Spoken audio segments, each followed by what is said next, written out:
Our next speaker is Hunter Stiers.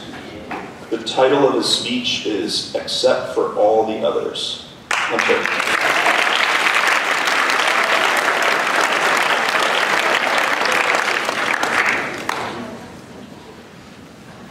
Perhaps you've noticed, in the past few years, our ship of state has been through some rough seas. Down in Washington, D.C., Republicans and Democrats have been hopelessly divided, turning affairs inside the Beltway into exercises in trench warfare. With neither side willing to make concessions or even try to find common ground, compromise has miraculously become a four-letter word. Last fall, in what many pundits declare to be a new low point in the history of American politics, the government of the United States of America officially stopped working for 16 days, brought to a standstill by congressional brinkmanship. Compounding the situation was the looming deadline of the federal debt ceiling, a point at which the government would be forced to default on its financial obligations and jeopardize the full faith and credit of the United States. Not exactly something you'd expect from what Ronald Reagan referred to as a shining city on a hill. That biblical phrase has been used to describe America since the 17th century, when Puritan John Winthrop encouraged his fellow colonists to build their new settlement into an example, a city upon a hill, for all the world to see and admire. We haven't been doing too well on that front lately. Our nation's partisan gridlock has been costing us. The recent shutdown alone set us back tens of billions of dollars, but perhaps more importantly, our international standing took a considerable blow.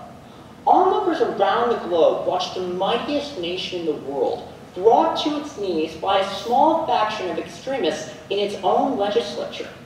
One of Germany's leading newspapers declared, "A superpower has paralyzed itself." China piled on too, even going so far as to call on developing nations to help build a de-Americanized world.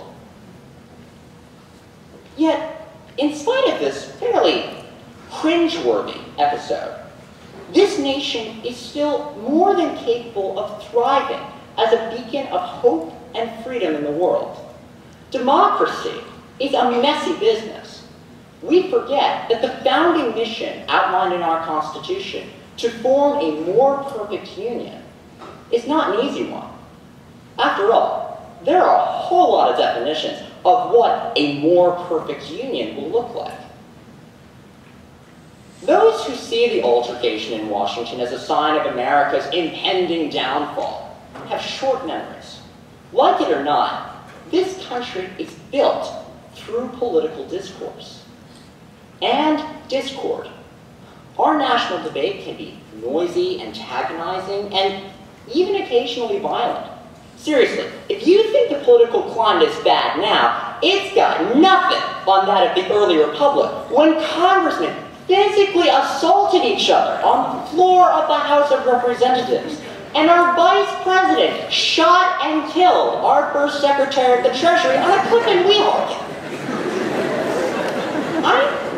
I really don't see Barack Obama and Ted Cruz challenging each other to a pistol duel anytime soon. Although, come to think of it, Ted Cruz is from Texas. Regardless, Americans have always reconciled their differences and arrived at a better place. 50 years ago, in the midst of the civil rights movement, the national tolerance and celebration of diversity that we enjoy today would have been unimaginable.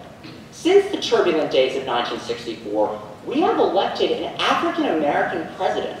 We've been represented abroad by 3 women and 2 African-Americans in the Office of Secretary of State. We are often so focused on navigating the challenges of the future that we forget how far we've come. What we would consider normal today is thanks in large part to great strife in our not-too-distant past. Political discord is a vital part of our national fabric.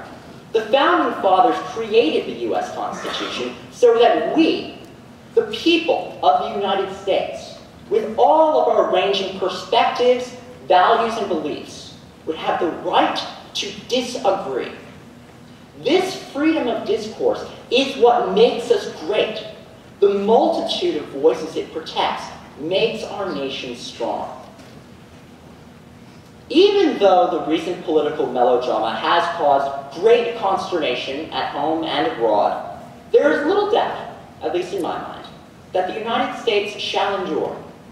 The debate in our nation's capital over the last few months is just our system at work in all its stumbling glory. Winston Churchill, a great admirer of the United States and an honorary American citizen, no less, once exclaimed that democracy is the worst form of government. Yes, at times, when all seems to be falling to pieces, it's easy to see his point. Democracy can be dithering, indecisive, and exasperating. But, as Churchill acknowledges, it is the worst form of government, except for all the others. To build John Winthrop's proverbial city upon a hill, there has to be some climbing involved. Thank you very much.